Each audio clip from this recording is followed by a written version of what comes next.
dark past has taught us. Sing a song full of the hope that the present has brought us. Facing the rising sun of a new day begun. Let us march on till victory is won.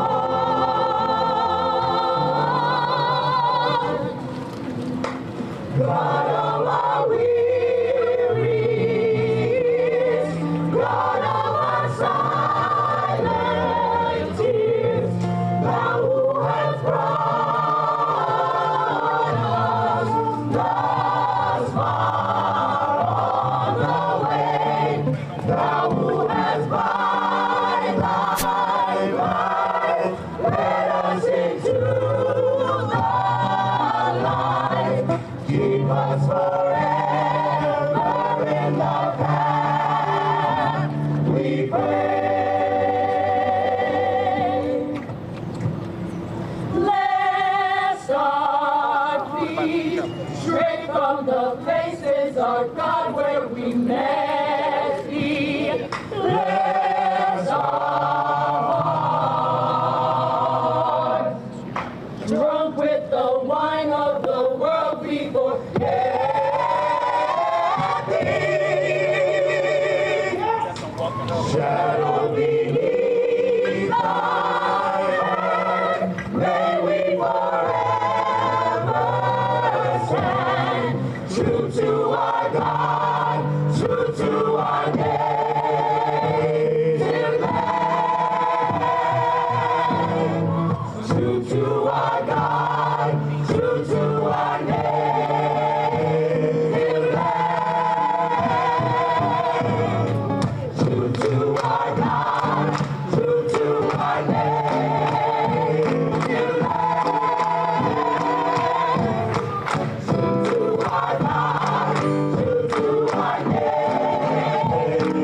land. True to our God, true to our native land. To our God, true to our native land. True to our God, true to our native land. True to our God, true to our native land. True to our God,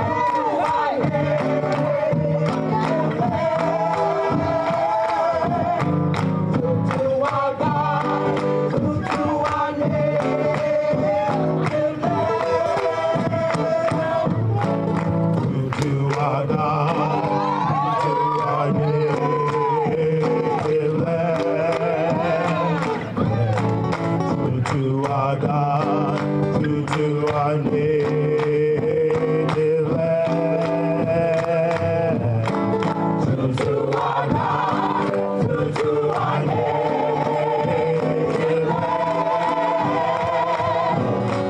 True to our God, true to our native land. True to our God, true to our native land. Let us march on till victory is won.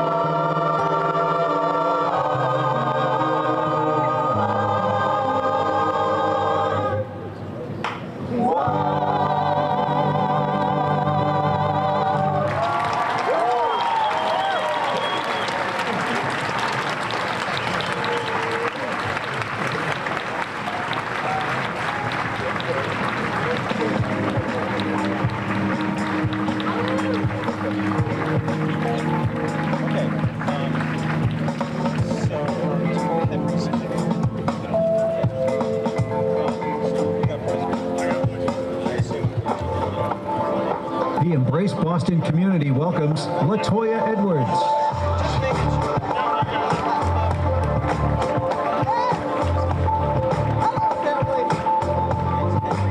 You got me dancing today. I didn't expect to open like that, my goodness. Good afternoon, everybody. Good afternoon, everybody. I need my family in Dorchester to hear you right now, so let's start over. Good afternoon, everybody. That's how we're going to do this one. My name is LaToya Edwards, and I am your host, your traffic cop, your guide for today. And what a time and what a celebration we have planned for you today. Now, clearly, there's so much energy in this moment, and we want to elevate it right now, take it to a new level. I see you're ready to have a good time.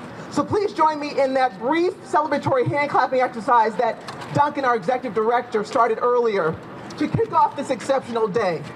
Now, I see some people in the audience. You're looking like I don't have rhythm.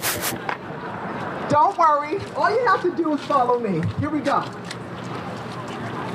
If you celebrate the fact that the Kings, Coretta and Martin, could have chosen any institution of the country, but chose Boston institutions for their graduate education, if you celebrate that they met and began their beautiful love story here in Boston, if you celebrate their lives, their sacrifice, and their legacy, if you celebrate it all, please join me right now and clap your hands one time. Beautiful. If you feel fortunate to be able to witness the official unveiling of the Embrace here on the Boston Common, if you feel fortunate to be a part of this monumental occasion cemented in U.S. and global history, please join me right now and clap your hands 2 times. Marvelous. Finally, if you are excited about Embrace Boston, the work they have accomplished to bring us the Embrace Monument that they are set to do commemorating Juneteenth in the city and the upcoming Embrace Center. If you are excited about the Embrace Boston's impact on the city, on the country, on the world for generations to come, if you can, please stand up again right now. Join me right now in giving them a, get up everybody. Join them right now and giving them a loud, a boisterous, a wonderful, a foot-stamping applause right now, yes!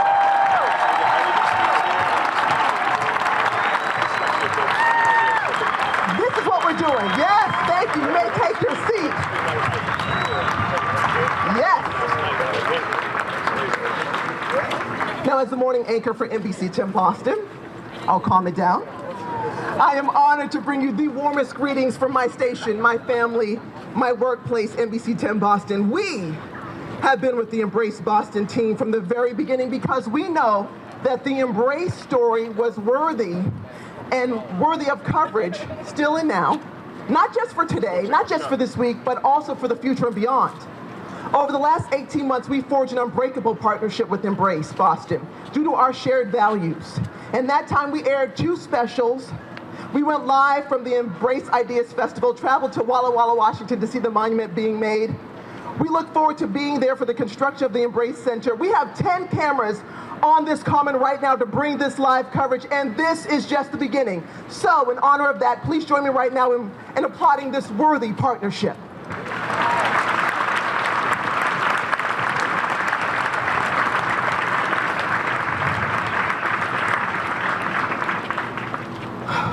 And if I may, on a personal level, as a woman who was an Emerson College student with her dorm right over there through those trees, and looked out on the Boston Common, could not have imagined this. As a woman who was once a little girl raised in the Columbia Point Housing Project in Dorchester. No, that's right. Just miles from this storied common, but as a kid I often felt like it was just a world away. We're on school field trips from the inner city here, or Easter family visits down here to take special pictures because we knew this was a perfect place to be. We looked for ourselves, but we did not always see ourselves. Though we love the Common so much. So I am absolutely humbled and emotional to stand here on this stage as your MC, because I am also standing on the shoulders of the many people of color in this city, like my mom, who was a kid during the school desegregation, getting pelted with rocks from angry mobs as he entered high school. I represent those many people in Boston who passed away without seeing this promise come to life.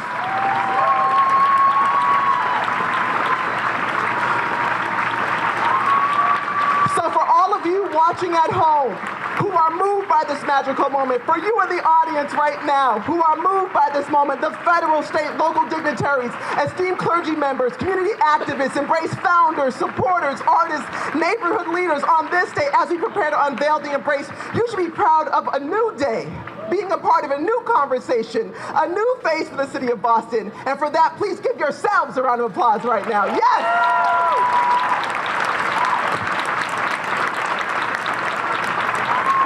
I love you right back. The most proper way to kick off the unveiling is by acknowledging the land the monument is built upon. For that acknowledgement, we have an elder from the Massachusetts tribe at Ponkapog. Please join me in giving a robust round of applause right now to Elizabeth Solomon, everyone.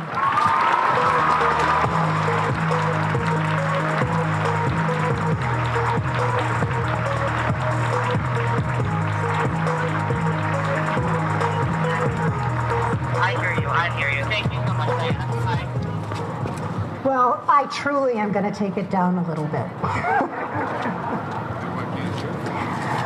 We're gathered today in native space and on the traditional lands of the Massachusetts tribe. Whether you live here or are just visiting, I ask that you treat our land and our waters as precious, because they are.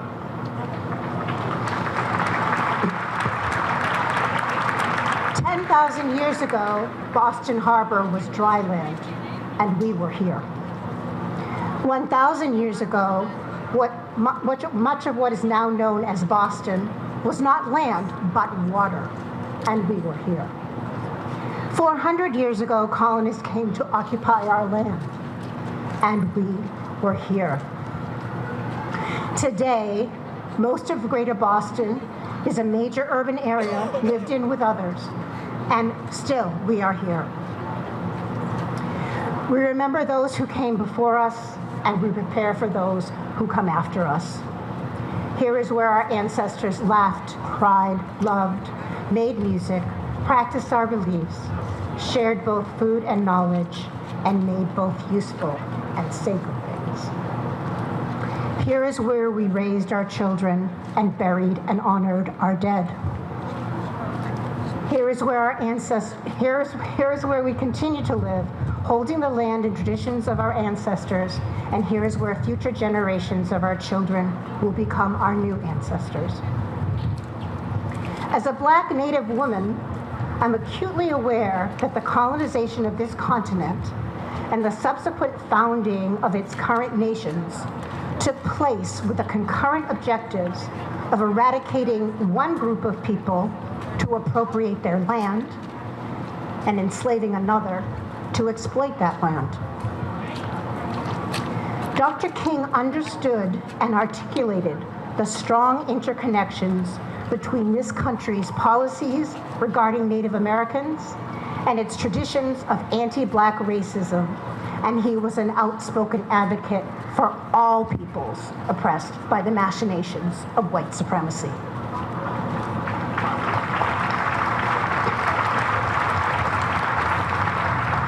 All of us are familiar with Dr. King's work for civil rights and to dismantle white supremacy. What many of us may not be aware of is Dr. King's understanding of how each and every one of us is connected with everything else in the world. In his Christmas sermon in 1967, Dr. King said, quote, "It really boils down to this, that all life is interrelated. We are all caught in an inescapable network of mutuality, tied into a single garment of destiny. Whatever affects one directly affects all indirectly." Unquote. Unfortunately, many of us see the earth as a commodity to be exploited, rather than the place that nurtures all living beings. We see our interactions with each other and the larger world as transactional rather than reciprocal. We see ourselves as separate from, instead of integrated with, nature, and as a result, we consistently take more than we need. Earlier, I asked each of you to treat our lands and waters of this place as something precious. Now I go further and ask you to remember one of King's messages and to take it with you from this day. That we are inseparably interconnected with everything else in the world. This means acknowledging that all that we do, even the individual breaths that we take, have an effect well beyond our individual bodies, and we need to act accordingly. It means evaluating what we need and only using those resources. It means leaving plenty for our human and more than human relatives. It means interacting with all living things and the earth itself as a loved one. May all that we do honor the earth and prepare the way for all of those to come. Thank you. One more round of applause for Elizabeth Sullivan.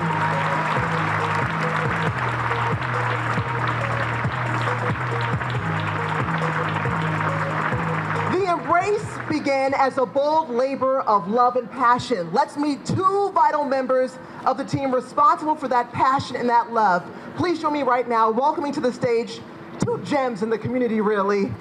Co-chairs of the Embrace, Reverend Liz Walker, who I admire and is bowed to as the original queen of Boston television, and thank you so much for being my inspiration. And also Reverend Jeffrey Brown, everybody, yes!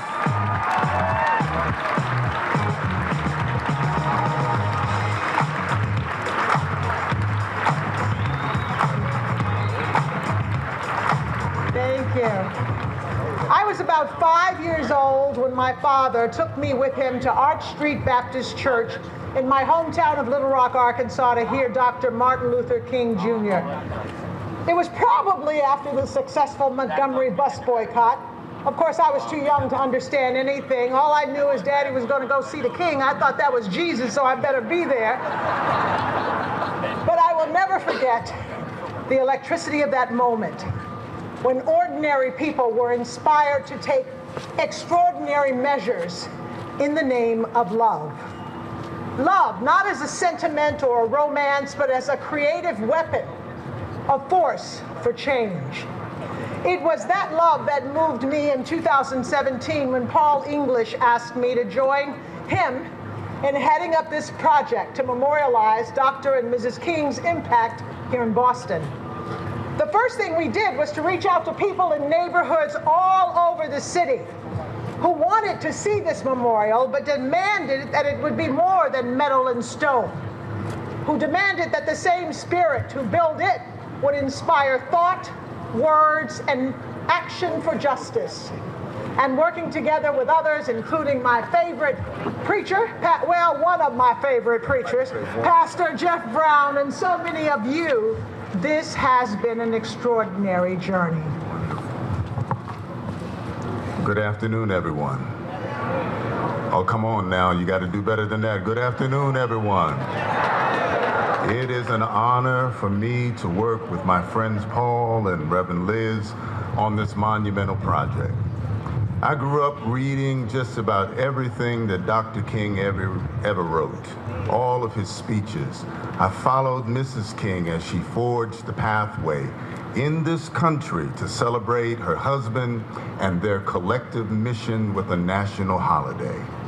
As I view this magnificent sculpture, I'm reminded of Dr. King's words, "We are all tied together in a single garment of destiny." And Coretta Scott King's words, "Freedom and justice cannot be parceled out in pieces to suit political convenience." No truer words have been spoken. And as we experience this age of uncertainty, these words remind us that we cannot give up. Both Dr. King and Coretta Scott King were strengthened body and soul in prayer, part of their unbroken cultural and spiritual bond to traditions that stretch back long before slavery for deliverance, liberation, and in actualizing their vision of the beloved community. In that spirit, many friends from synagogues around the city have marched through the streets today to join us, and we welcome you. And right now, we ask that all clergy would stand where you are as we pray.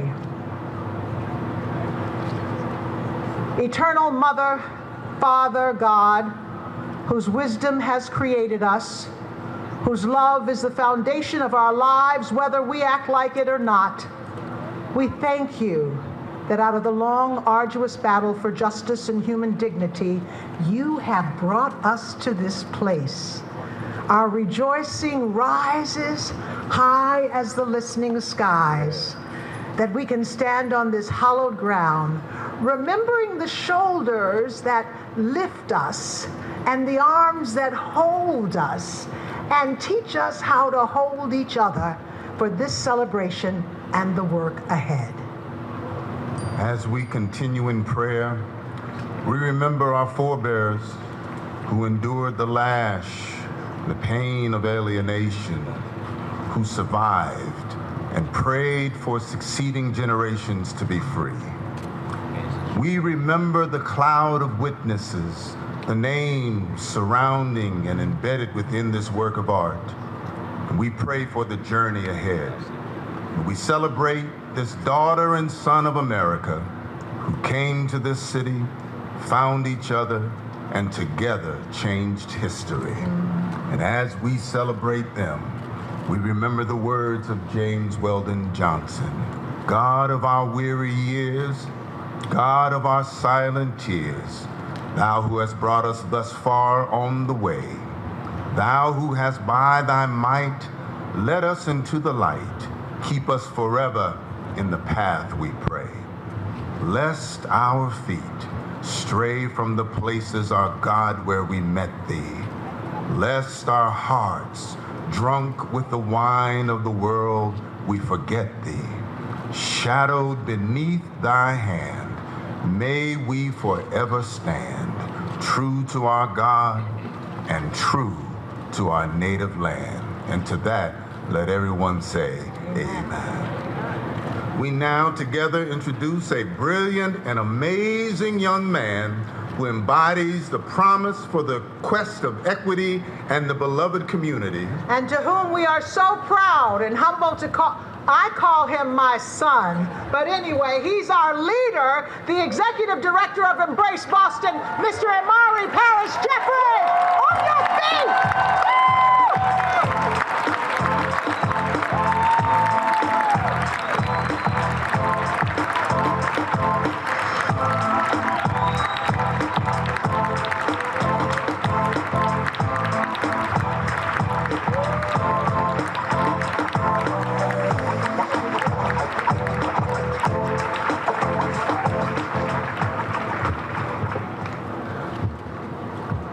Thank you, everyone, for being here today.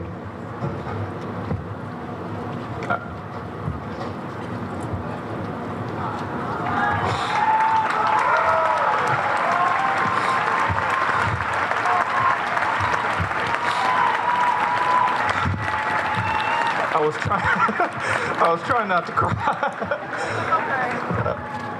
I'm just so grateful to give something back to this city that gave me so much.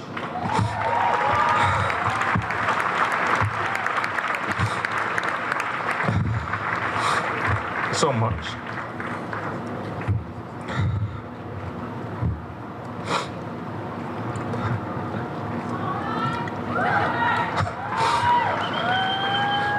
I can see the staff looking at me. I was supposed to have 2 minutes. I was sit up here and cry for 2 minutes. I want to start by thanking all the workers, the servers, the production crew, the welders, the laborers, the lighting and production crew, the Embrace Boston team, the Castle team, the volunteers, the sponsors, LaToya Edwards and NBC 10, and other media partners, the city of Boston, our mayor, our governors, for your countless hours in making this weekend a huge success. I want to thank my family, my wife, my children, and all of you, my friends, old and new. Your presence honors this day. Putting into words my feelings about today has been difficult. I am sure some of you are completely surprised that I am at a loss of words because I like to talk, and y'all know this. The journey to get here today has been an adventure I won't soon forget. I am deeply humbled by your faith in me and your trust in Embrace Boston. As we work to be here today, I want to thank everyone who walked this journey with us. Thank you to everyone who advocated on our behalf for standing side by side as we push through to accomplish this truly monumental task. I didn't say that right. I'm sorry. I'm still trying to get myself together. Without all of you today, we wouldn't be standing here. This piece by Hank Willis Thomas and Mass Design Group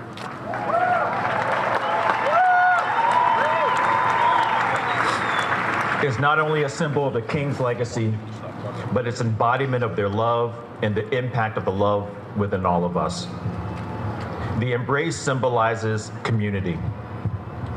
Not one part of this journey has been a solo act, and I want to thank all of you, but I just want to shout out just a couple of people. Marie St. Fleur,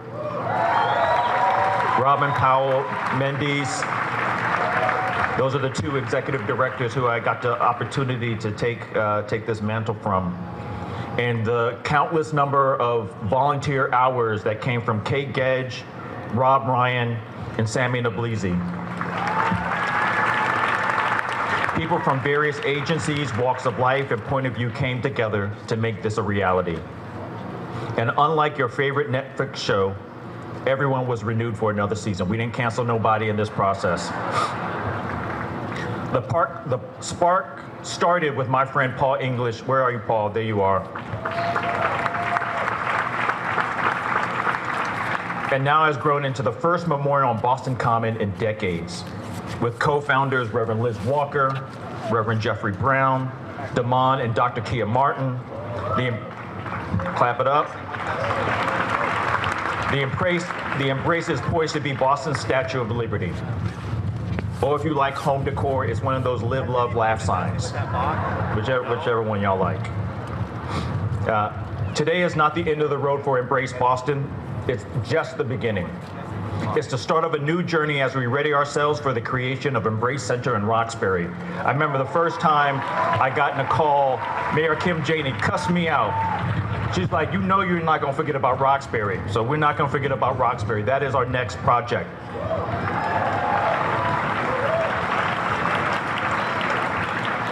As some of you know, we are part of the HYM, My City of Peace team that will be developing P3 Roxbury.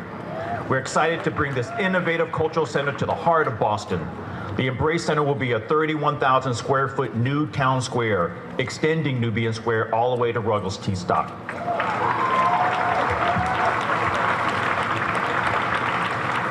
As a part of our spatial justice strategy, we believe that creating new spaces is what's necessary for a radically inclusive Boston by 2030. I hope you're ready to take that ride with us. But for now, let's enjoy this historic moment. Let's celebrate this beautiful work of art. Let's celebrate the enduring impact of the King legacy. Let's celebrate the Boston we are becoming together. Okay, y'all can clap for that. That was my moment, that was my line. Congresswoman Presley, I didn't deliver it right. I know. Where's State's Attorney Rachel Rollins? Because she looks at me, she gives me a look like, Imar, you didn't deliver that right. Where are you? She always gives me that look like, you didn't do that right, Imar. Do better. I now have the opportunity to introduce our founder, Paul English, co-chair of Embrace Boston, and Damon Martin, co-founder and CEO of Wherewithal and co-founder of Embrace Boston.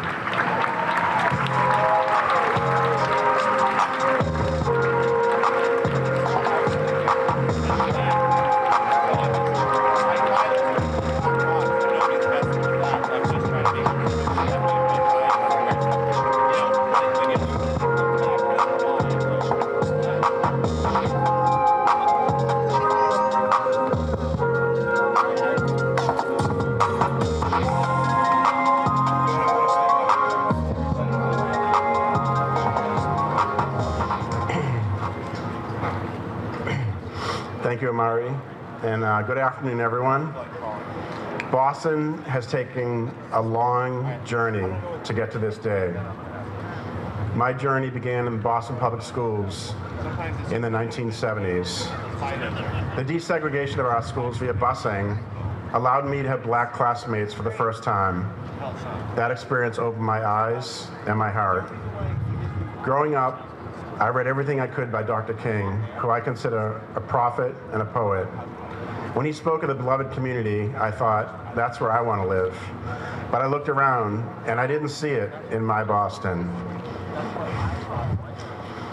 And when I learned about Martin and Coretta Scott King's deep connection to the city, I felt this is a part of Boston's story we must tell. 5 years ago, I co-founded King Boston with Reverend Liz Walker and with the help of Mayor Marty Walsh. We didn't try to impose a vision of what this memorial should be. We went to Boston's black community and listened. The community told us this has to be more than a memorial. It has to be a catalyst for change and a movement for justice. And that's what Boston's black community built in Embrace Boston. The work of art we unveil today is all we hope for and more. The Embrace offers a symbol of love to inspire us. It tells us, let's get to work building the beloved community. In my work going forward, I'll strive to dismantle wealth inequity in Boston. I'm going to continue to listen and learn from Boston's black community. Today, I ask Boston's business leaders to join me.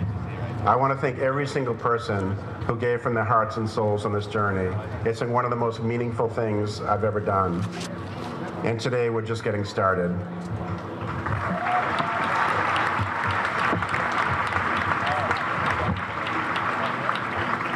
Thank you, Paul.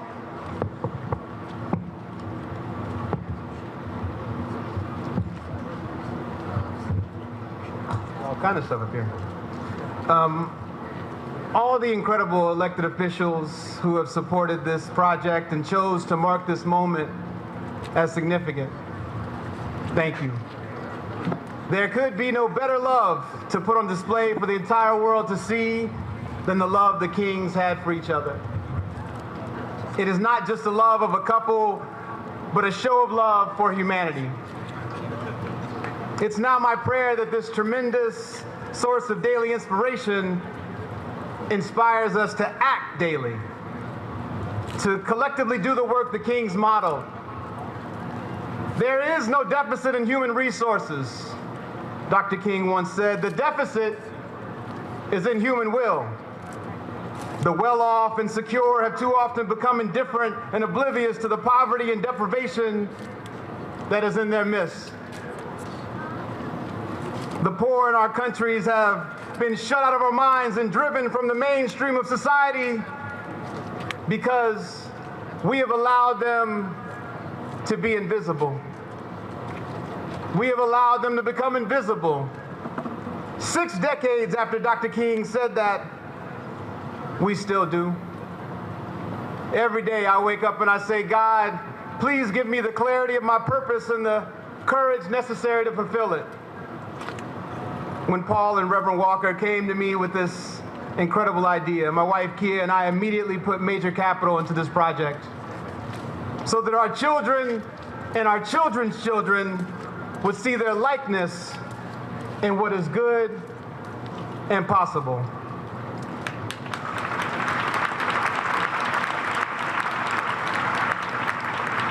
These days, I'm trying to pray more and say less, so I'll close with this. The human condition is one that cannot be ignored. We only have so much time on this earth. What are we waiting for? My sister Tanya was taken from us far too soon. People need help right now. We're in a moment where many of the health conditions killing black and brown folks are preventable. We need help right now. Our hospitals are filled with teenagers that are mentally looking for the very strength to stay alive one more day. Our children need help right now. Drive to the Demick Center here in Roxbury and see Dr. Anderson and his team displaying excellence in the care for those who need it. but it's not enough. For far too long, we've seen our fellow man proceed, and woman, proceed as if we're in a zero-sum game. Heads you win, tails I lose. In Boston, we now have a daily inspiration. Thanks to Brother Hank. To buck that trend and do better, yes, clap for that brother. We have a daily inspiration to buck that trend and do better. Now let's act upon it. Thank you.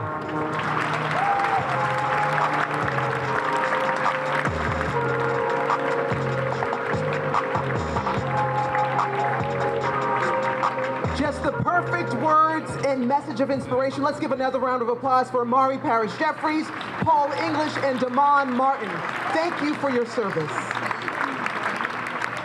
You know, this is a perfect time to add a musical performance into the celebration, and we are excited to bring a huge talent to the stage performing America the Beautiful.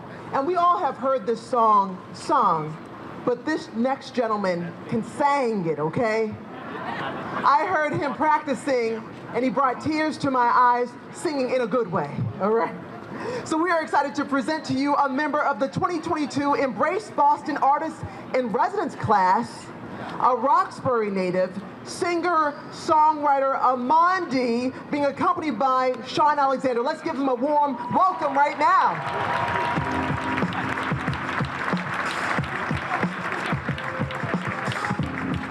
Oh, beautiful,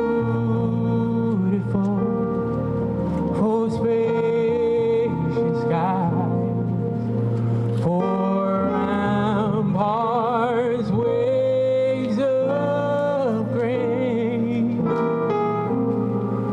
for purple mountain majesty.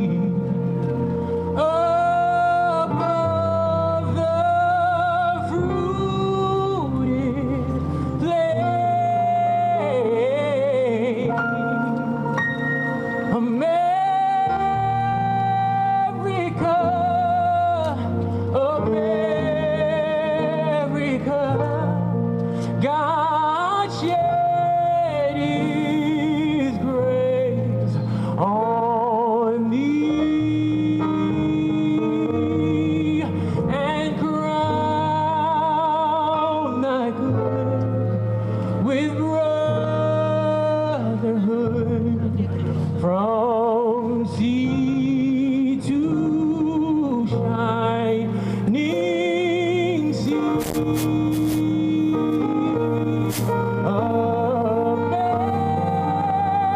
America, America, God shed His grace on thee.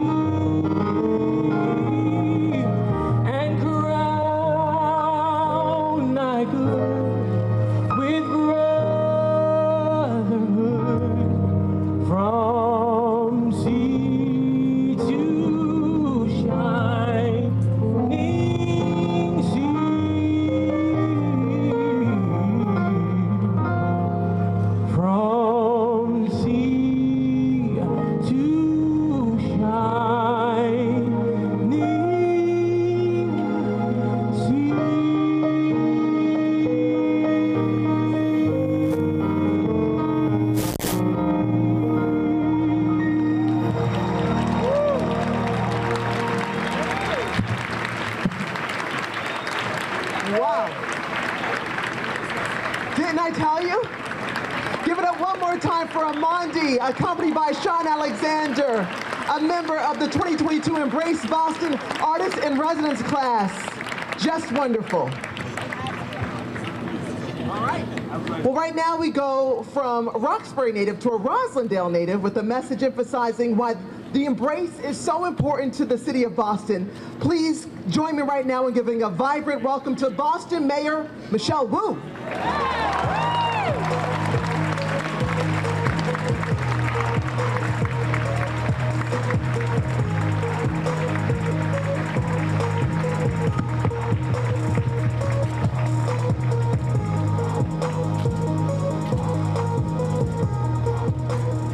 afternoon. Thank you so much, LaToya, and thank you to everyone who has already graced this incredible stage, and to all the luminaries gathered here, all those who have poured their hearts and hands and minds and energy into giving this gift of love to the city of Boston. I also, just sitting here inside the tent here, when you look behind the stage, you can see some of our Boston residents and visitors who have stopped to gather and are just outside the fence on the other side, who have come out and are standing on their porches on this building right behind this stage and park. This monument is for you too. The embrace is for all of us, and we know that especially our residents who are coming out on their balconies, they will be watching over this for us 24/7. And so thank you so much to leaders from every level of government and community. I stand here deeply humbled and honored to be in this role, lucky in this moment to watch this incredible transformation happening. So I want to start first and recognize that I stand here having received the baton from many others who have paved the way. Mayor Kim Janey, who has stewarded so much for this city and continues to do so. Mayor Marty Walsh, who partnered and poured every bit of resources and energy to getting this off the ground, charting new ground. And I also want to thank and recognize members of the King family who are here with us today. Thank you for choosing to be here in Boston and sharing so much with our city and our country. The two leaders that we're celebrating and forever commemorating here were forces to be reckoned with, lending their individual voices to the fights for racial and economic justice, demanding an equitable world for all of us, but their impact was greatest when they worked together, not only with each other, but with other organizers and change makers, communities and congregations across the country. The Kings understood that peace and shared prosperity were impossible to usher in alone. That to not only achieve those things, but to achieve them lastingly for the next generation meant building a society in which peace and prosperity can flourish, the beloved community. And it takes many hands to build that community. I actually see, scanning the audience, I see another mayor sitting here with us I didn't see before. Thank you so much to Mayor Ray Flynn, who is here as well today, and Mrs. Flynn. This community is embedded in the very ground holding up the memorial, which is why all around you'll see the names of the 69 local civil rights leaders who pushed to turn our city, as Dr. King urged in his speech here on the Common, into that testing ground for the ideal of freedom. This memorial honors ministers and justices, artists and scientists, educators and advocates, the countless outstretched arms and helping hands who welcomed the Kings and embraced their vision. Nearly 60 years ago, Dr. King led more than 20,000 people on a march from the William E. Carter Playground in Roxbury down Columbus Ave, right here, to our nation's first public park. The local newspapers' headlines called it a mile of marchers. And here, Dr. King urged the people of Boston to become agents of change, to make real the promise of democracy. The time is now, he said.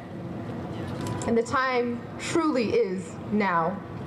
This sculpture is not only a tribute to the philosophy of love and compassion that guided all the work the Kings did, but also a testament to its urgency and a reminder of our responsibility today to embrace every opportunity we have, to challenge violence with nonviolence, ignorance with empathy, and apathy with action. It's a reminder that the fight for equity is never easy, and we owe it to each other and the work to hold and support one another through the pain of injustice and in our triumphs against it. That is what Ms. Coretta Scott King is doing in the moment forever captured in this piece, where she hugs Dr. King, but even more so holds him up as he takes a moment of relief and exhaustion and emotion to slump into her arms after learning he'd been awarded the Nobel Peace Prize. It's a powerful, poignant, necessary tribute to Ms. Coretta, who balanced her considerable activism with the work of maintaining household and raising children like so many women in her generation.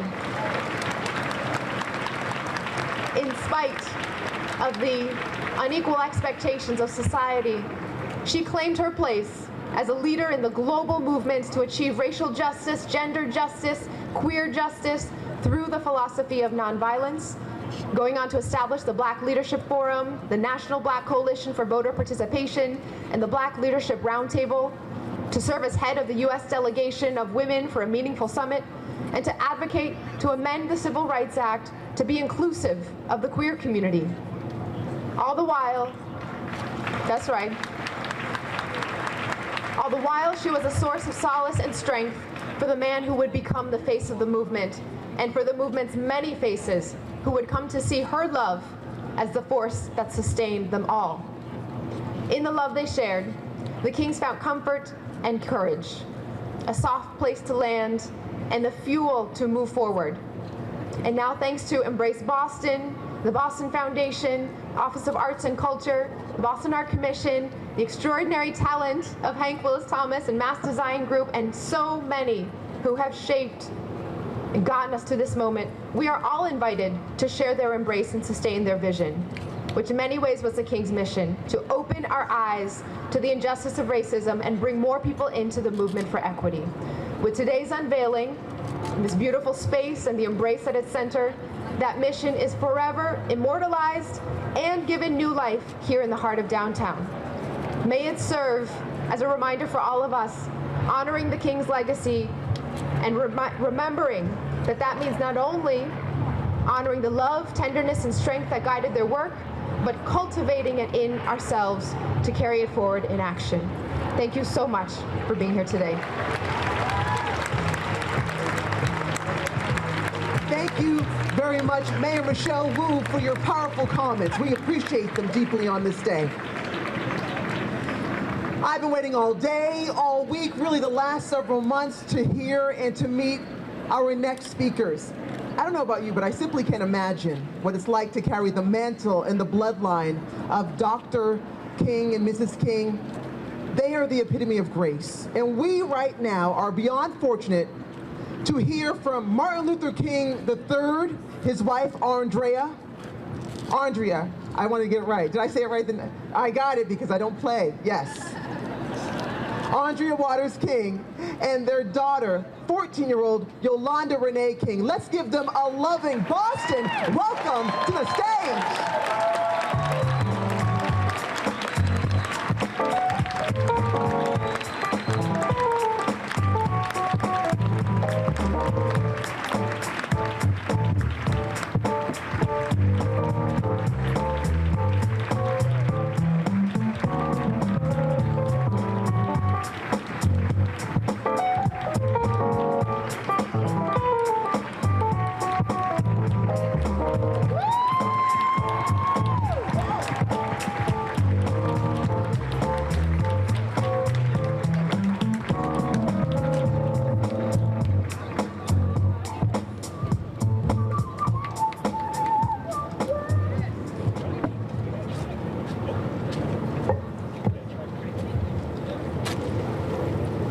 Thank you, Boston.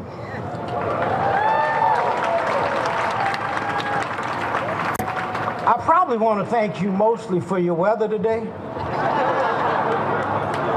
I'm not a cold weather person, and I started this morning without a coat, but I had to graduate even though this is very warm for you. I'm from the South. We're from the South. But in all seriousness, this is such an amazing and wonderful occasion. And we are honored to participate in the unveiling of the Embrace Boston Memorial.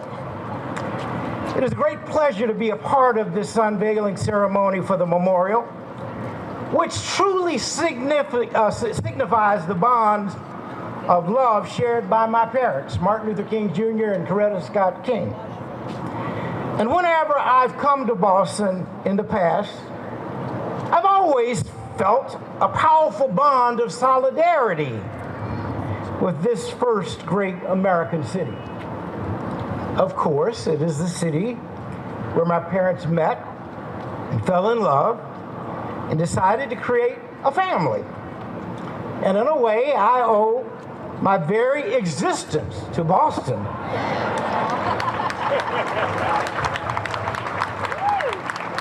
As the place my parents found each other. In addition to all of that, Boston has a history like no other city in the world. Boston's history includes the legacy of some of the great leaders of the movement to abolish slavery: William Lord Garrison, Phyllis Wheatley, Wendell Phillips, Prince Hall, Lucretia Mott, and John Quincy Adams are all called Boston home at some point in their lives. In more modern times, this Boston has been the city that nurtured great political champions of civil rights. Some of the great thinkers about the philosophy and strategy of nonviolence, including Henry David Thoreau, W.E.B. Du Bois, Ralph Waldo Emerson, Howard Zinn, Noam Chomsky, and Gene Sharp have all called Boston home as well.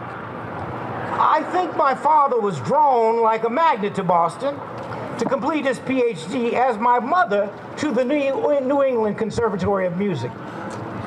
They both love this city because of its proud heritage as a hotbed of the abolitionist movement and its unique intellectual and educational resources. And indeed, Boston became the place where they forged a partnership that would change America and make a powerful contribution to the Black freedom struggle. That's what I see in this beautiful monument. And now, a few words from my wife and partner, Andrea Waters King.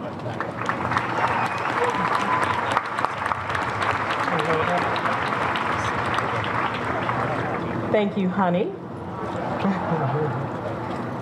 I too am dazzled by the power of this wonderful monument. Those hands, the way they clasp and hold on to each other. It's just a remarkable statement of mutual love and solidarity. To me, the strength and intertwined beauty of those hands symbolizes the hopes and dreams of two people who are in love and who share mutual determination to overcome the obstacles of racism, and not merely to survive, but also to prosper and build a better future together for themselves and future generations. To underscore the power of the relationship this sculpture symbolizes, I want to share a few words with you regarding what Martin Luther King Jr. said in his first book, Stride Toward Freedom, which was written after the Montgomery bus boycott, about his wife and partner and soulmate, Coretta Scott King. Through all of these trying and difficult days, Coretta remained amazingly calm and even-tempered. In the midst of the most tragic experiences, she never became panicky or over-emotional. She was always strong and courageous. She seemed to have no fear for herself. She was always a deep consolation to me and supported my every move. I am convinced that if I had not had a wife with the fortitude, strength, and calmness of Coretta, I could not have stood up amid the ordeals and tensions surrounding the Montgomery movement. In the darkest moments, she always brought the hope of life. What a wonderful blessing it was, not only for Black Americans, but for all Americans, that Dr. Martin Luther King Jr. had a spouse who was equal to the enormous challenges as the leader of the American Civil Rights Movement.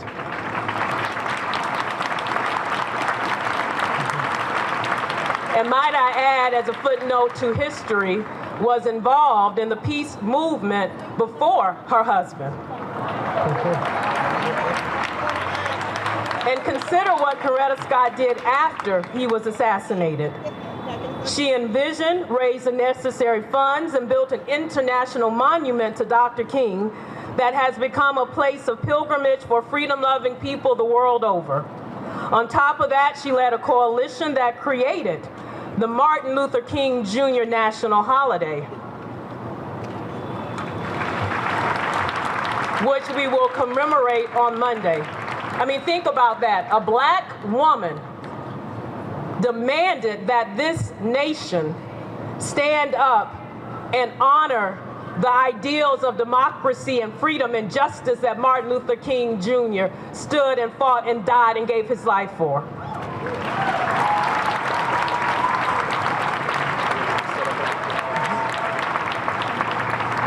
She was an embodiment and a reminder that the magic of little black girls will no longer be ignored, and the power of black women can no longer be denied.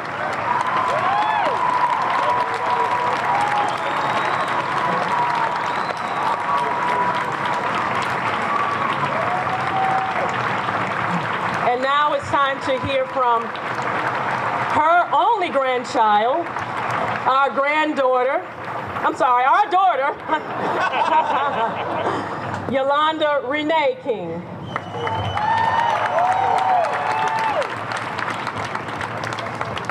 Thank you, Mom. I love this monument. I also see the love and strength and unity in these hands and how they symbolize a beautiful marriage and partnership. And it was one that changed the world. I never met my grandparents in person because they died before I was born, and yet I feel that I know them well. I have heard stories about them since I was a baby. I have studied their right. Sorry. It's one of those days. That's your grandparents. Grandparents love. Yes, I think my grandparents are really excited.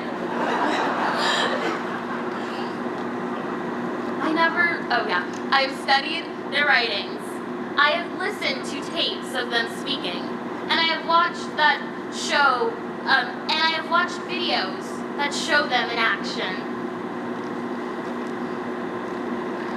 I feel that they are somehow with me, that our spirits are joined in the quest for a just, loving, and peaceful world. I am very proud to be their granddaughter, but I am also challenged by their inspiring legacies of vision, and courage, and hope, and healing.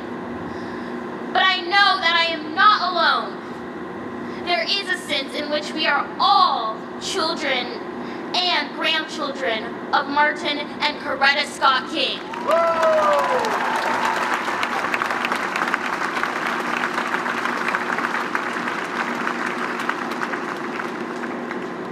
We are all challenged to carry forward their unfinished work. This is the spirit we must keep as we commemorate the 37th Martin Luther King Jr. holiday on Monday. Let's make it a great day of community service, a day of brotherhood, a day of sisterhood, a day of using your platform for good, a day of love and healing in the spirit of this wonderful monument. Thank you.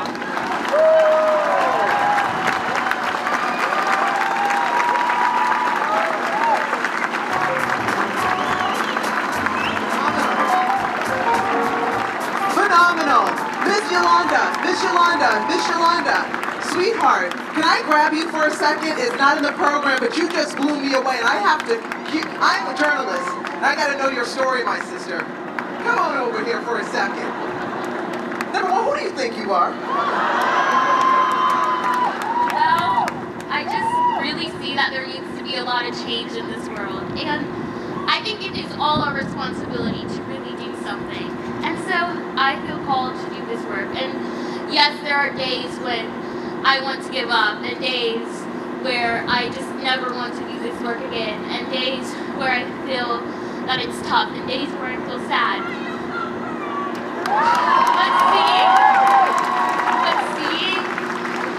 But then I see the love, and then I see so many people who also feel the same way as me, and seeing monuments, and seeing, I was talking about how, with my parents, about how this is almost like Love 360, because this monument is dedicated to their love, and we really need more love in this world.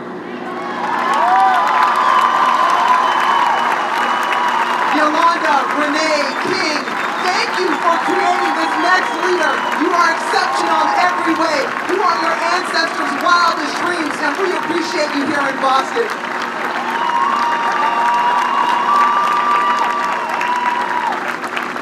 My goodness.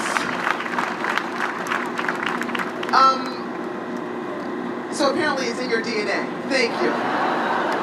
Give it up one more time. Give it up one more time for the King family.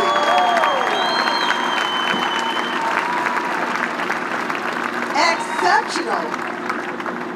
Well, let's keep the high energy going right now with the importance of the embrace to the Commonwealth. Give a rousing round of applause to Massachusetts' brand new, newly elected governor, Maura Healey.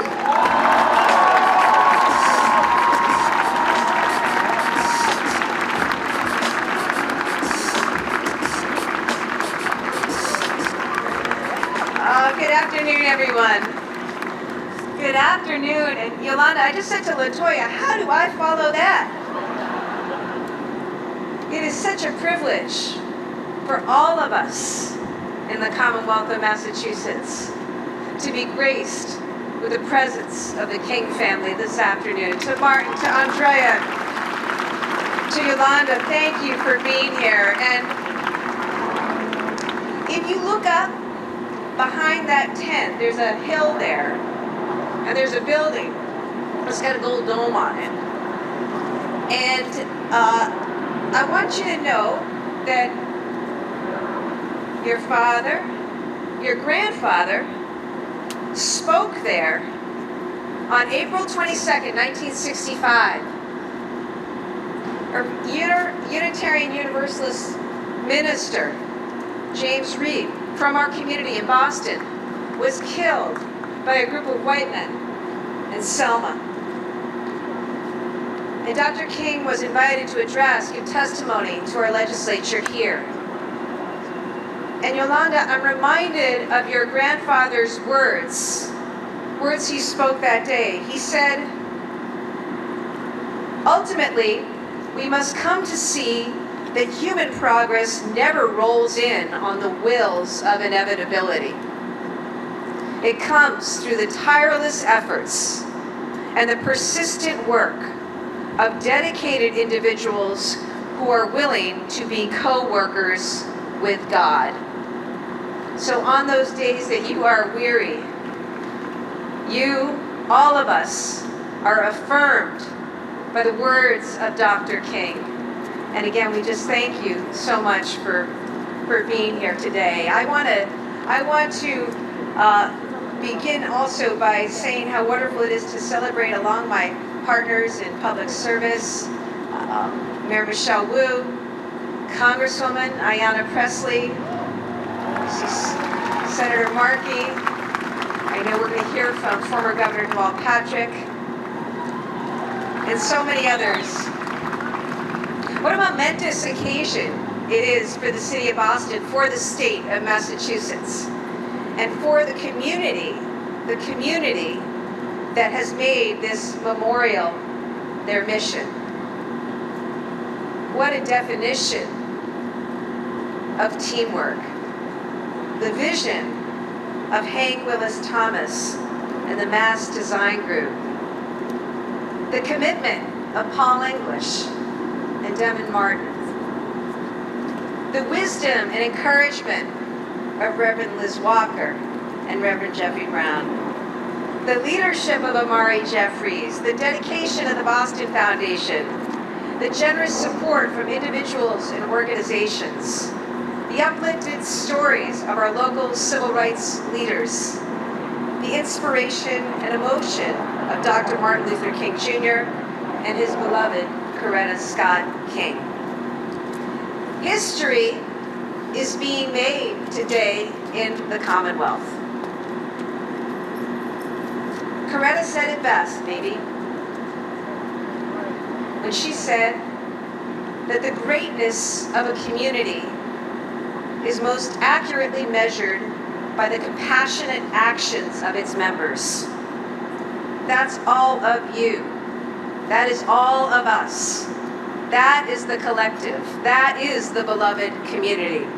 The Embrace Memorial, after 6 years, 37,000 pounds, and a long cross-country journey, is here, is home. And it will forever serve as a reminder to all of us about what this city and what this state stands for, must stand for, and what we're capable of. Not to mention the power of compassion, of love, and a really good hug. Some laugh. I'm serious. A really good hug. Mr. Martin spoke. You rightly called out, sir, the disparities that persist in our community and in our Commonwealth. Disparities only exacerbated by this pandemic. But with these disparities, as challenging as they are opportunities. And it is a call to service and to action that all of us must answer. Especially here in Boston, especially here in Massachusetts, where, as noted, it is here where the Kings spent formative years together, fell in love, and forged long-lasting relationships within this community. It's here where Dr. King addressed a Massachusetts legislature and stressed our shared responsibility in giving people a sense of belonging, a sense of somebodyness, he called it. And it's here where from this day forward, we will gaze up at interlocking arms and see it as a call to action for a more equitable and inclusive society.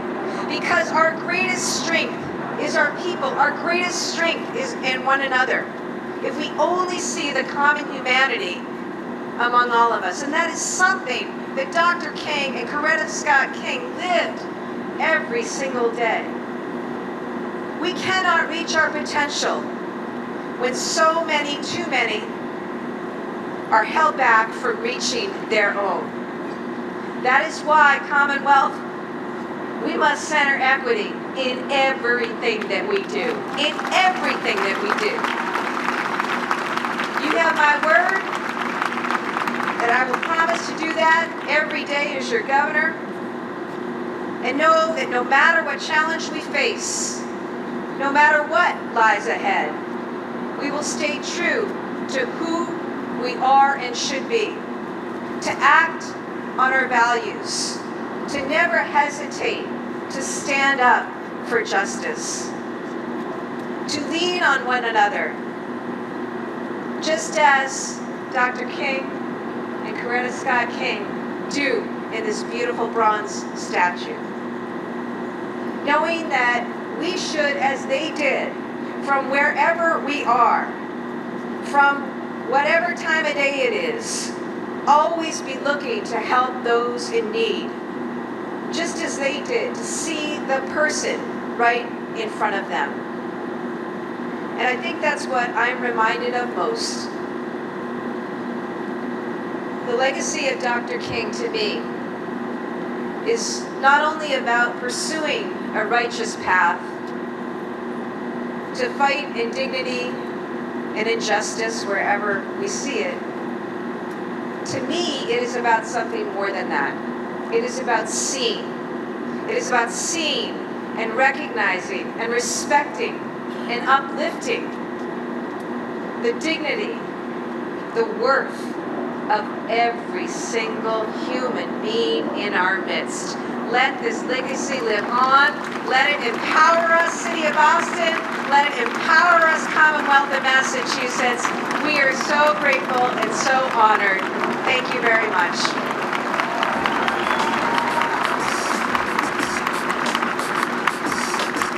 Governor Maura Healey, thank you for your passionate call to action. We appreciate it. Now, after the unveiling of the Embrace, when you get a chance to explore the monument, there's a spectacular feature that you will really enjoy. It's called the 1965 Freedom Plaza, and right now, we have the distinct pleasure of dedicating it. The Living History Plaza surrounding the Embrace commemorates Dr. King leading tens of thousands of people in a civil rights march from Roxbury to the Parkland Bandstand to the State House, and Dr. King's address to the Massachusetts State Senate. And as you see, the 1965 Freedom Plaza it's going to be a gorgeous tribute. Wait till you check it out. Embrace Boston expresses the highest gratitude to the city and the 1965 Plaza Selection Committee, chaired by two leaders in the community, and we should shout them out, Teal Jackson and Lamerchi Frazier, everybody.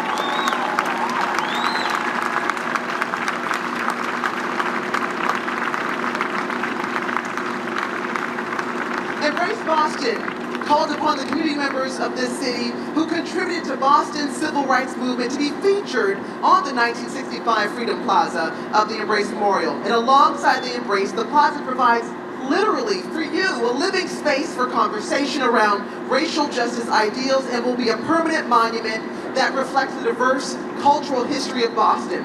Now here's something fun, and I know they're going to put up a QR code, but I don't want you to do it right now if you can. After today's program, please visit the Embrace website and Embrace Boston website, where you can download an app that will literally transform you the next time you go and visit this monument. It's a 4-dimensional experience. It will have video for you on your phone. It will have audio. You can live and breathe the history and be a part of it and really immerse yourself.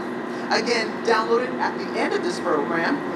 This public archive will uplift hidden and undertold stories of Boston's rich history and provide community members with deeper insight into Boston's full history. Now, I know I could read you the names of the phenomenal history makers featured in the 1965 Freedom Plaza, but I like to have a good co-anchor.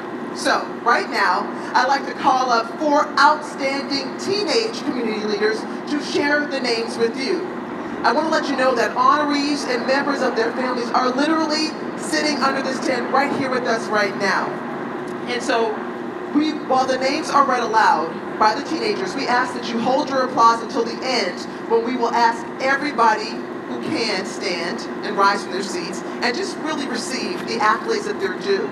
In the meantime, please give a warm welcome to my team co-hosts as they join me on the stage right now. Give it up for Brianna Catlin from Teen Empowerment, Carrie Mays, a social justice activist who works with Teen Empowerment Embrace Boston, Max Smith-Stern, a leader at Boston Latin School, and my Asia Stokes-Tate, another involved student star at Boston Latin School.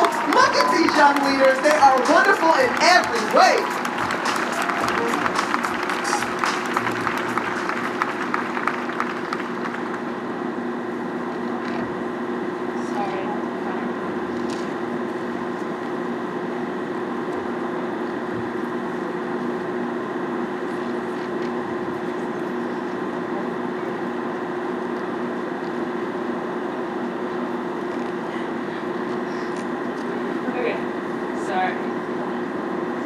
Felix D. Arroyo, Thomas Urban Atkins, Ruth M. Batson, Clara T. Bell, Councilor Bruce C. Bowling Sr., Senator Royal L. Bowling Sr., Representative Royal L. Bowling Jr., Reverend James P. Breeden, Senator Edward Brooke, Doris Bunty, Reverend Gail Caldwell, Arlene M. Carter, Reverend Vernon Carter, Monia Cass, Robert M. Cord, Edward L. Cooper, and Parnell Eden.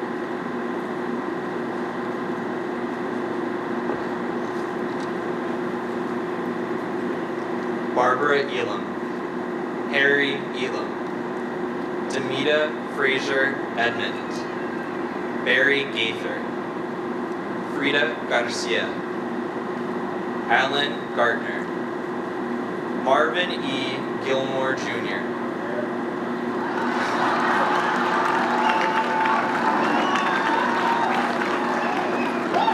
Kenneth Guskett. Mildred C. Haley. Henry Hampton. Reverend Dr. Michael E. Haynes. Herman Hemingway. Harry Holmdow. Julian T. Houston. Ellen Jackson. Herbert H. Kwakazulu Jackson. Wamsuta Frank James.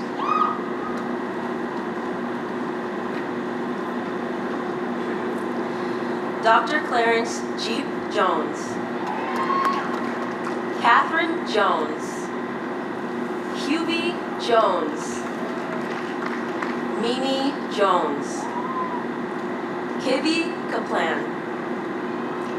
Lloyd King. Melvin Mel H. King. Reverend Earl W. Lawson. Dr. Elma Lewis. Armando Martinez. Jose C. Masso III. Jean McGuire. Melvin B. Miller. Robert Bob Moses. Charlotte M. Nelson. Leon T. Nelson. John D. O'Brien.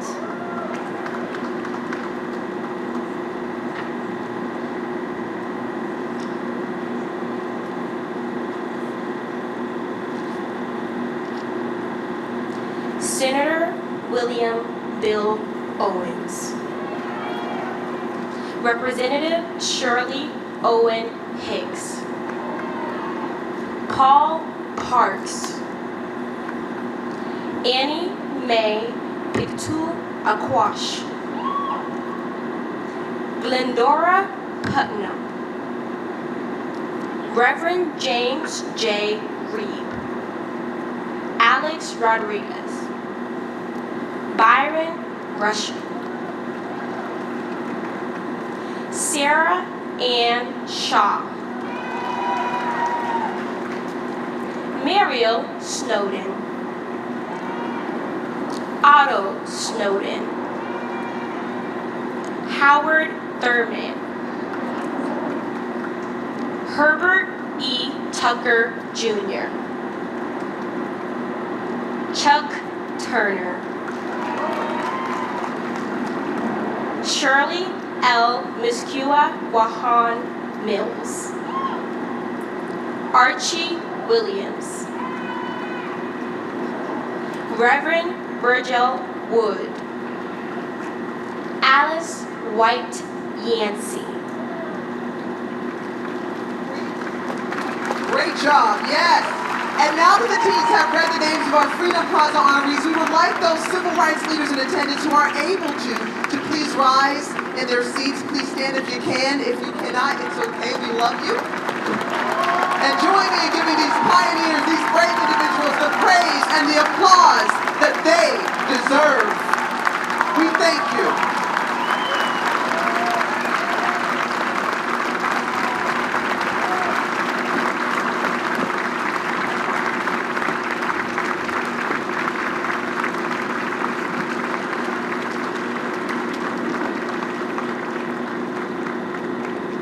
Just beautiful. Also, one more round of applause for my team co-hosts of the day. Thank you so much.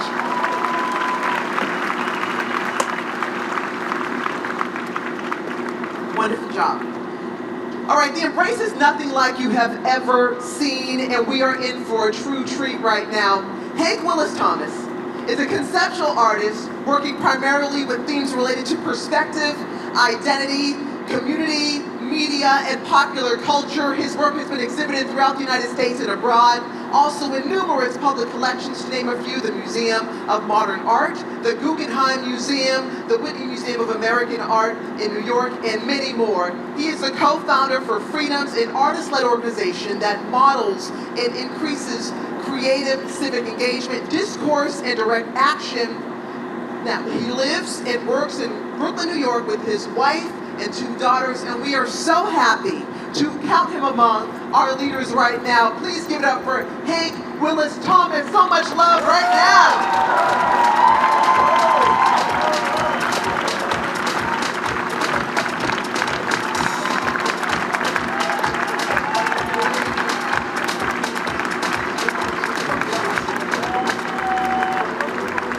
Where's Mari?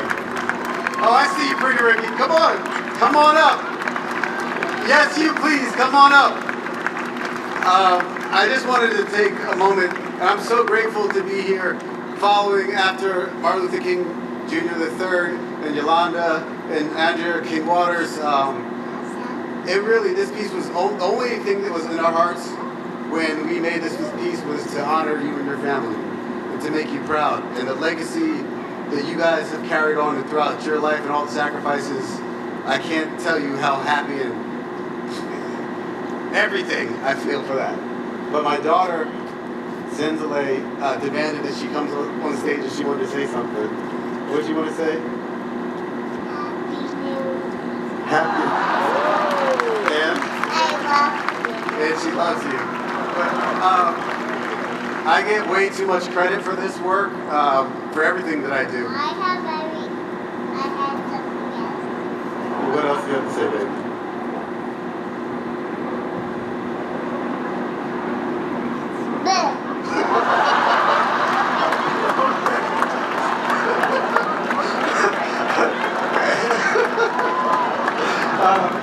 But I really did.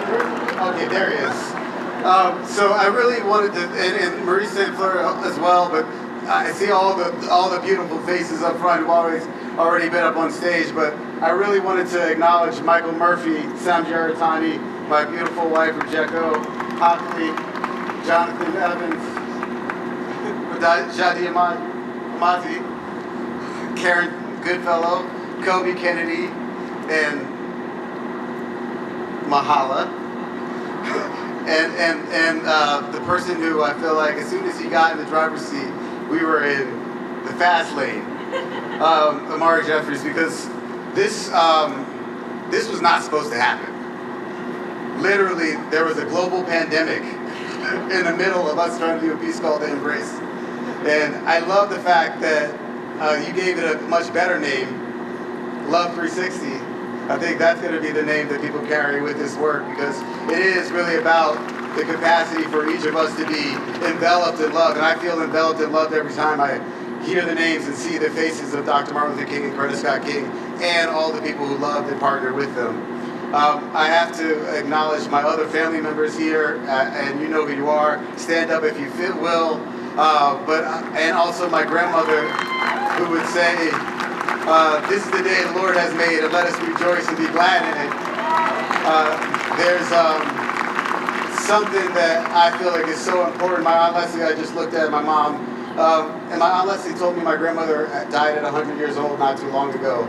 And her last words to her were, "You are so beautiful." And so I just want to take this moment to encourage each of you to look to someone next to you and speak my grandmother's words. You are so beautiful. You are so beautiful. I mean, and I say that because the love, the ability for each of us to acknowledge and give love is infinite. Dr. King said that love is creative. He talked about the power of love being so good, and he implored us to meet every moment with the abounding, where I lost it. Meet every situation of life with an abounding love. And my cousin's uncle Willis told me that love overrules. And so every day, in every moment, remember that we can love, even when we're not supposed to. And actually, we're here today because people who were designed, we're in a society that was designed to sow hate, spread love. And this is in celebration of their love, but it's also manifestation of their love. So know that many years after you depart this earth, there may be people here who are inspired by you, who are spreading your spirit. And let that be a spirit of love. And so I only wanted to finish with The last, come up here because I can't help it. I want to share with one quote. It was so important to me to share all of these creative voices that were with me on this journey, especially this incredible poet. But this quote from Coretta Scott King, who talked about the beloved community. We hear a lot about it, but we never hear it described. In this way, she described it: the beloved community is not a utopia. It is a realistic vision of an achievable society, one in which problems and conflicts exist, but are resolved peacefully and without bitterness. Can we do that, y'all? Thank you. So as much as you said you had bitterness, I did want to ask Jadi to share a few words. The first thing I'm going to say is, Hank, I'm going to see you in these streets. I have been trying to avoid this moment for so long.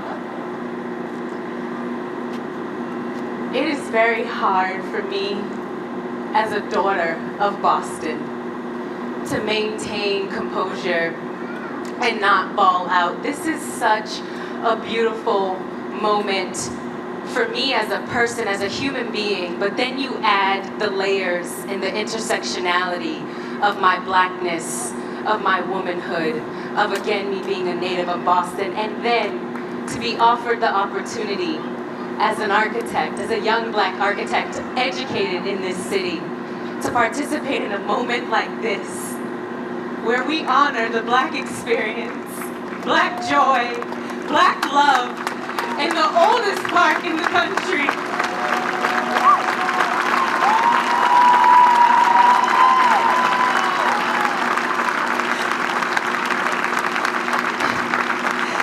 And I would be remiss if I did not stand on this stage and forget to mention my mother, who has led a beautiful life of legacy, purpose, and intention. And when I hear the granddaughter of Dr. Martin Luther King and Coretta Scott King talk about this work, I am reminded that we are all called to do this work. And this, y'all, this is on purpose. This is on time. And this is on our shoulders. So thank you all so much for this opportunity to be here. And Hank, again, I will see you in these streets.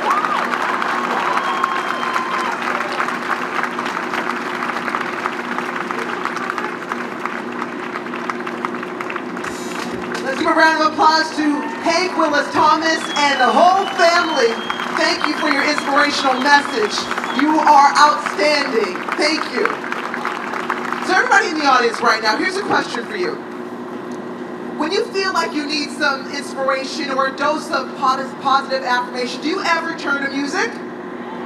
I know I certainly do. And one of my absolute favorite songs when I'm in a little mood is Optimistic by Jimmy Jam, Terry Lewis, and Gary Hines. If you know that song, you know it truly could be the soundtrack for the importance of the Embrace Unveiling today. And I am so excited for you to share that we are about to hear a powerful rendition of Optimistic right now, led by director James Jimmy Hills, Issa Bivens, guitarist Tyrone Chase. They are coming on the stage right now looking fabulous in every way with Voices of Angels. And please give a special round of applause for Voices of Embrace.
day tomorrow will bring.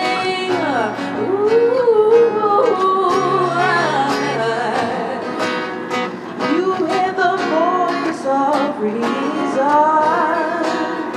telling you can and never be done.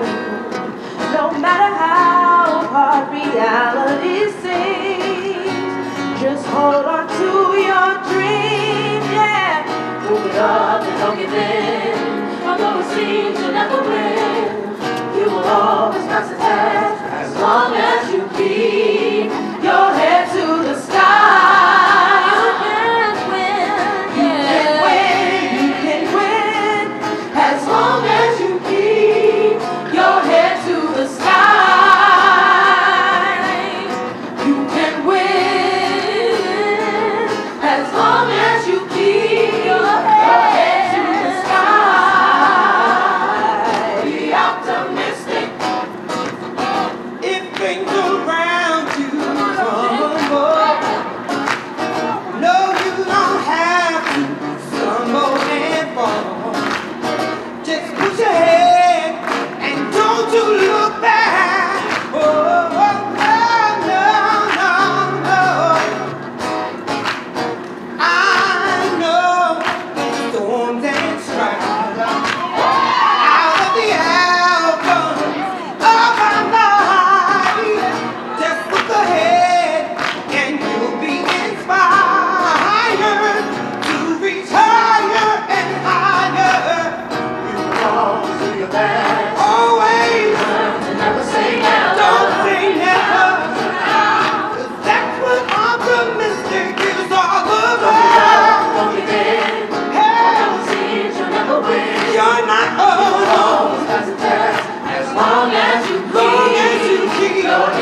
wonderful and moving. Thanks again to the Voices of the Embrace for that amazing performance. We love you right back.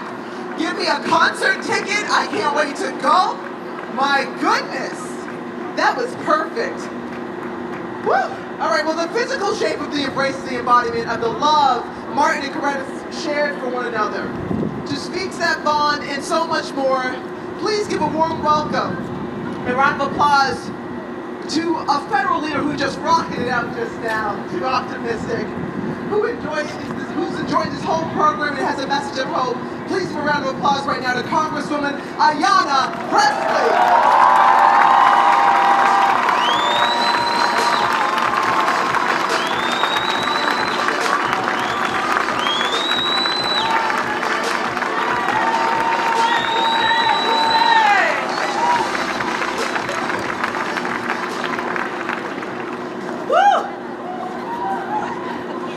Voices of the Embrace, I have some folks I need you to sing to in Washington. We'll come back for you. Good afternoon, and it is truly a good afternoon, a glorious one. My joy and enthusiasm are not the least bit hampered by this changing weather. What's a little raindrops and a little mud? We need only summon the optimism and resolve of Martin and Coretta, who did what they were called to do in pursuit of a more just world, no matter the conditions or the circumstances. What a surreal and humbling honor it is to join in beloved community with you in Boston on this day, where we affirm that representation matters. Equity in the permanent artistic DNA of this city's infrastructure matters, especially in a city with a storied past but an evolving and still struggling present. This is a day that has been a long time in the making, one only made possible due to a vision, an unrelenting commitment, and the service of those who labored for many years to make it so.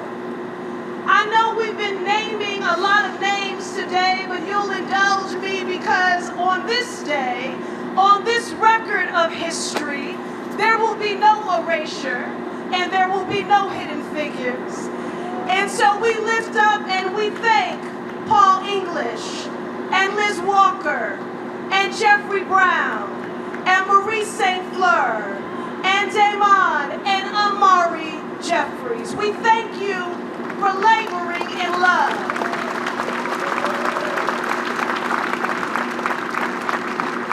We thank the donors who sowed a seed. We thank the volunteers for their sweat equity, the entire team and family at King Boston. We thank you.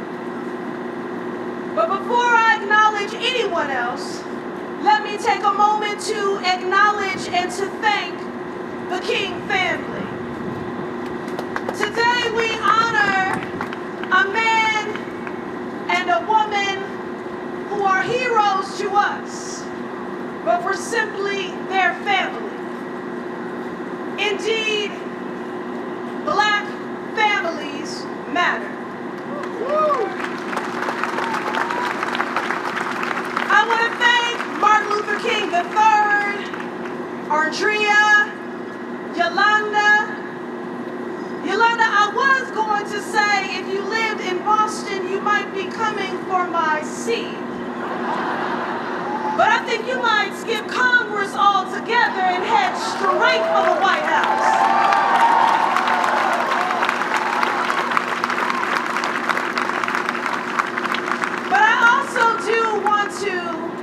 Again, because these were their parents. And I want us to also acknowledge the other children and bring them into this space, Dexter, Bernice, and the late Yolanda King. Can we please give it up to the King family one more time? I thank you for modeling the grit, the grace, the faith, and determination of Coretta and Martin in word and deed for advancing the work of justice and building upon their great legacy. Building upon the movement. Now, of course, movements do not move themselves. And although the movement was led by Martin and Coretta, I have to take a moment to acknowledge not only the community leaders and builders and civic leaders and activists and artists. I want to thank our ancestors. Faceless and nameless to many who sent up a prayer, who Vaselined an elbow, who packed a lunch. In this moment, to our ancestors, we say, thank you.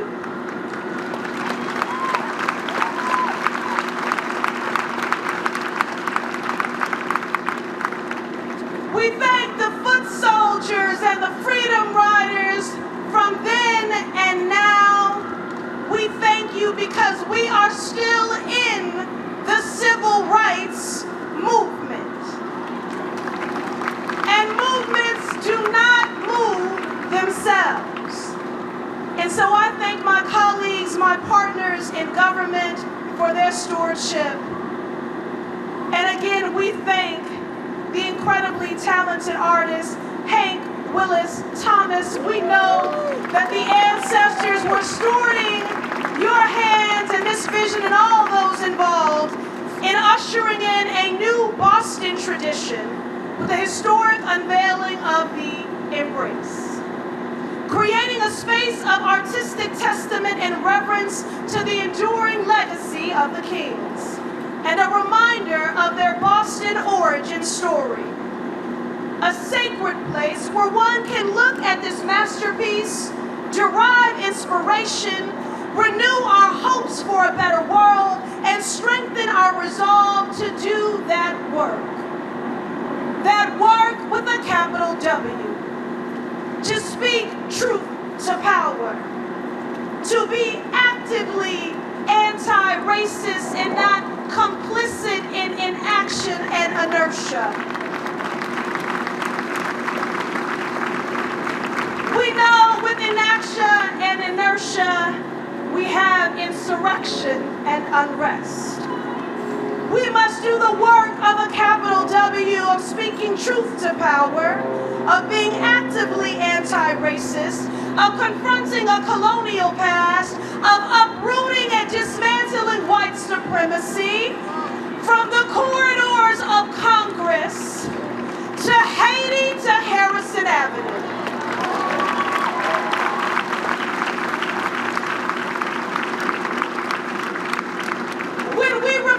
On Dr. King and his legacy, especially during the month of January, we recall Dr. King as a spiritual and moral leader, scholar and thought leader, an early architect of the civil rights movement. Yet too often, especially in January, his legacy is reduced to that of a peaceful protester with a dream.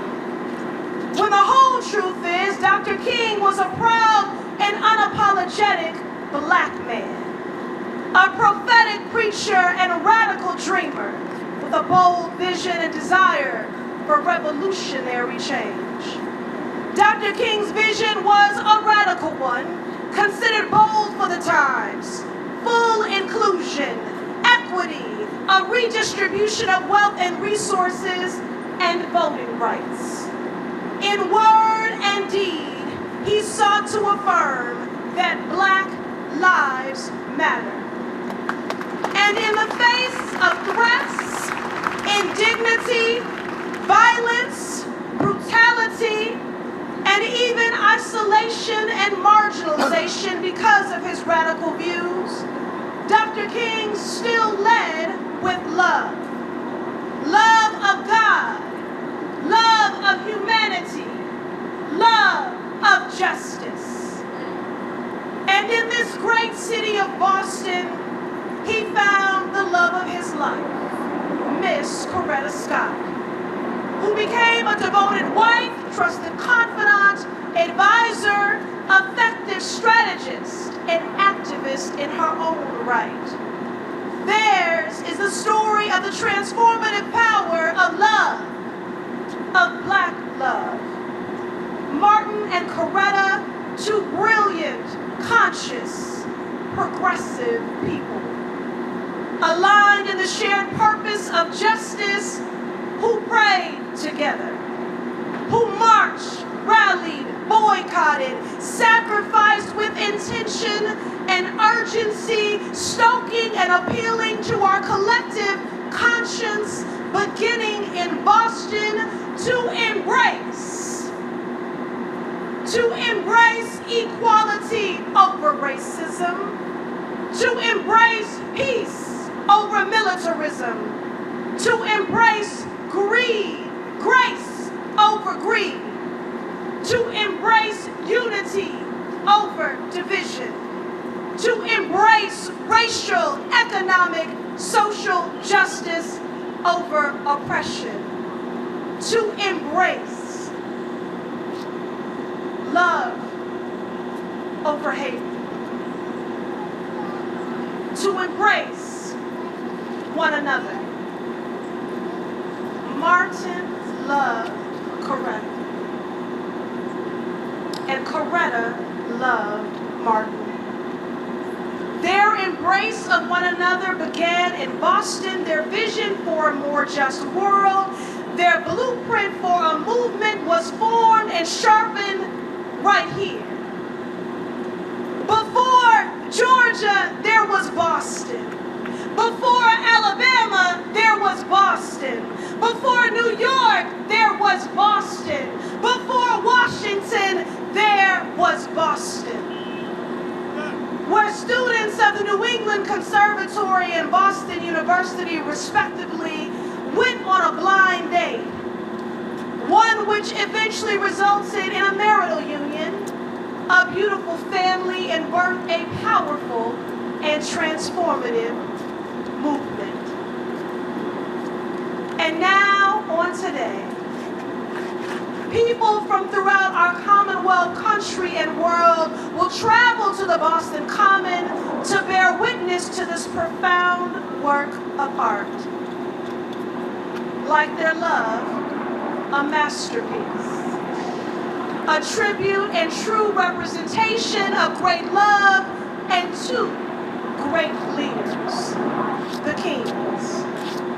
Let this masterpiece remind us of their sacrifice, radical dream, and radical love, so that we may come together in the pursuit of true justice and equality for all here in the city of Boston, in the Commonwealth of Massachusetts, and our nation. And now,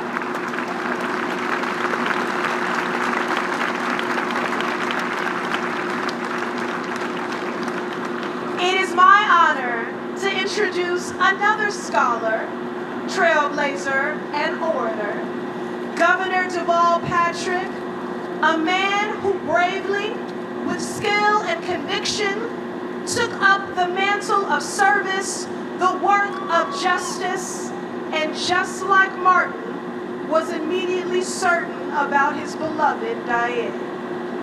And the two of them together continue the work of the Kings. Governor Deval Patrick.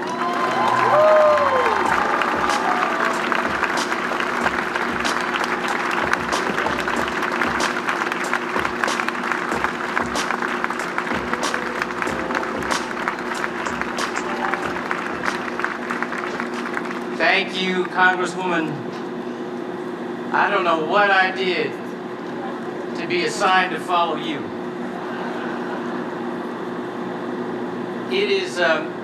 It's hard for me to express in the 3 or 4 minutes I've been told I have all that I'm feeling today. I feel gratitude to Paul and Imari, to their teams, to Demond and Kia, and to the many, many others who organized and funded this magnificent monument. I feel awe at both the grandeur and the intimacy of Hank's artistry. I feel joy at the presence of the King family and honor. I feel delight that our enduring interest in memorializing Massachusetts history expands today to include more of our history. And maybe most of all, I feel humility as we are reminded that we tread on the same paths and in the same neighborhoods as Martin Luther and Coretta Scott King. Dr. King is among the few public leaders I know of who moved a big, broad-based, transformative social, economic, and legislative agenda founded entirely on love. Love of the familiar and the stranger. Love of the ally and the adversary. Love of the history of America and of the possibility of America. He challenged all of us to imagine an America big enough in spirit to respect all of us, to dignify all of us, indeed, to embrace all of us. This monument makes me wonder just what the Kings would make of the false choices so many of our leaders offer up today. The false choice between economic growth and economic justice, between freedom and health, between sanctuary and a secure border, between respect for blue lives and respect for black lives. Martin and Coretta King knew that an embrace is no concession, it's no sign of weakness, quite the opposite. They embraced both the adversary and the cause in the same beloved community. And they showed us that strong advocacy grounded in love can break shackles, heal hearts, and make room in whole societies for more of us. Dr. and Mrs. King loved American ideals. One of the most meaningful ideas Dr. King ever spoke about was when he said his dream was deeply rooted in the American dream. The Kings were unflinching about America's shortcomings. They were surely disappointed and frustrated by the violent resistance of some and the indifference of a whole lot of others, by the slow pace of change. And yet they never mocked American ideals. Instead, they lived them by caring about the left out and the left back, hearing the unheard, seeing the unseen, calling out the inescapable link between the mighty and the meek. They lived American ideals by being the light that drives out darkness. To many in the moment and many more through the echoes of time, they gave us a reason to hope. There's something especially lovely about a work of public art called the Embrace, ever sitting here in this place, known as slow sometimes to open its arms to others. But once we do, our embrace is warm and firm and lasting. And every time we embrace newcomers or each other, we have become stronger. So let this monument be a reminder to us, even here, that history remembers our embraces best of all, and that we have in us still the capacity and the call